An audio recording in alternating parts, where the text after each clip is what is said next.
Hello again. Because the word racism is often used to mean both racial prejudice and also the belief in inherent differences between various ethnic groups, it might at first seem difficult to understand how one could be an avowed racist and still be strongly opposed to any kind of racial prejudice. Prejudice means no more than holding an opinion which is not based upon evidence or reason.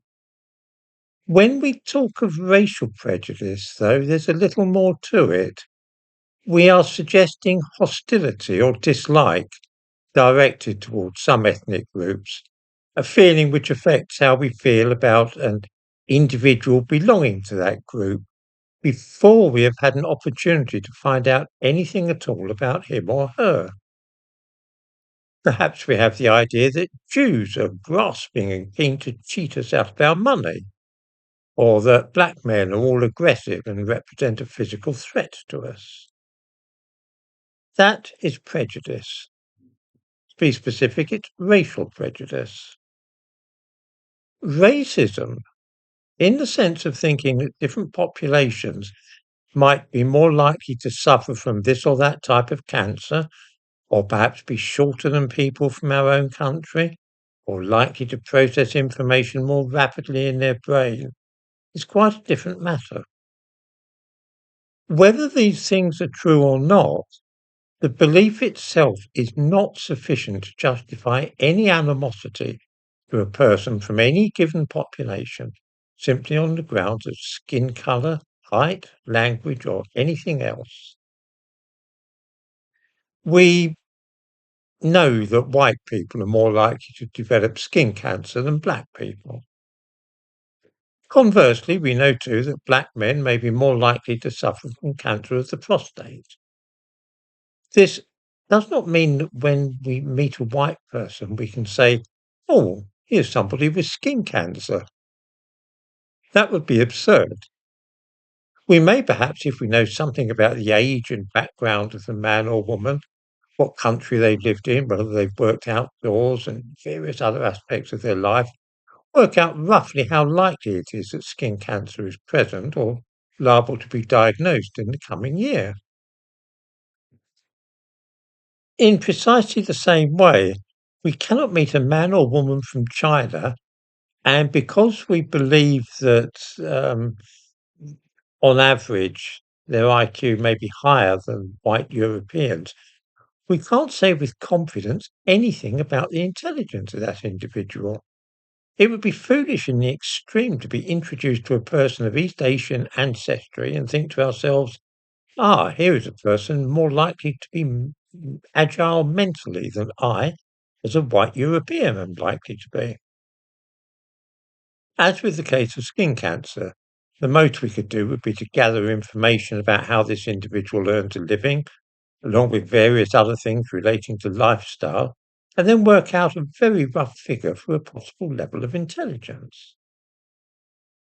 Two things will occur to any ordinary person reading this or hearing what I'm saying. The first is that no normal person conducts their life in such a way, trying to calculate the odds of somebody to whom they have just been introduced of suffering from different types of cancer or being of above or below average intelligence. Why would we do such a thing? The second point will be that even if we were minded to attempt the exercise, the results would not be at all accurate. Even knowing a man or woman's occupation and life history will not really tell us whether they suffer from cancer, nor how intelligent they are. We have all of us met accountants, bank clerks, teachers, and plumbers who are sharp-witted, and others who are a little slow on the uptake.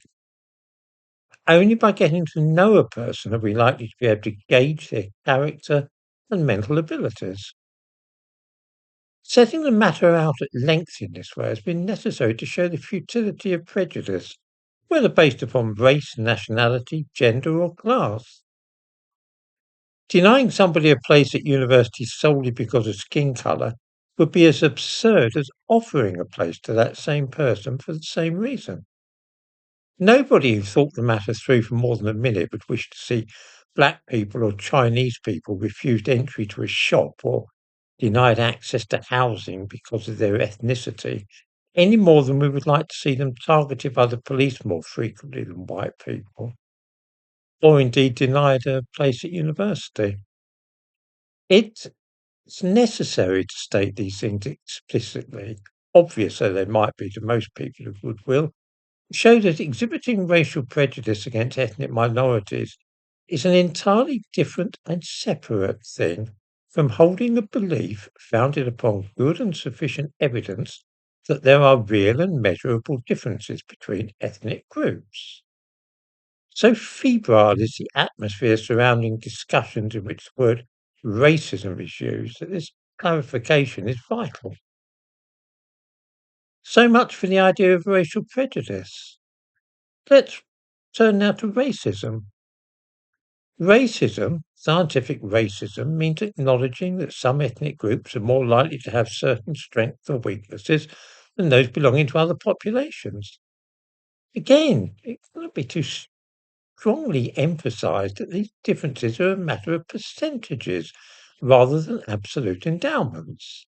Children of African origin may well stand and walk sooner than the average white child of European heritage, but there are still white children who stand and walk before many black children. Some black children are delayed in their gross motor milestones. This is less likely for black children than it is for white. The same applies to cognitive ability, tendency towards developing cancer of the prostate, and every other likely difference. All is a matter of proportion, none are absolutes.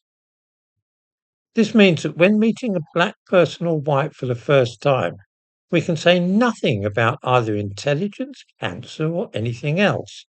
We need to get to know the individual if we wish to know how bright he or she is, or for that matter, how healthy.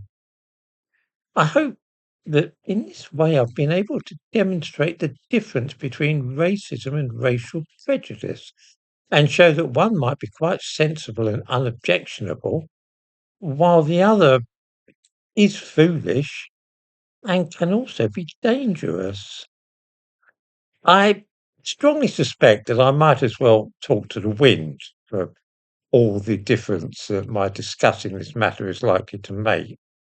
Word racism conjures up so many angry and irrational feelings that it's probably a waste of time trying to help people distinguish between the concept of racism and that of racial prejudice.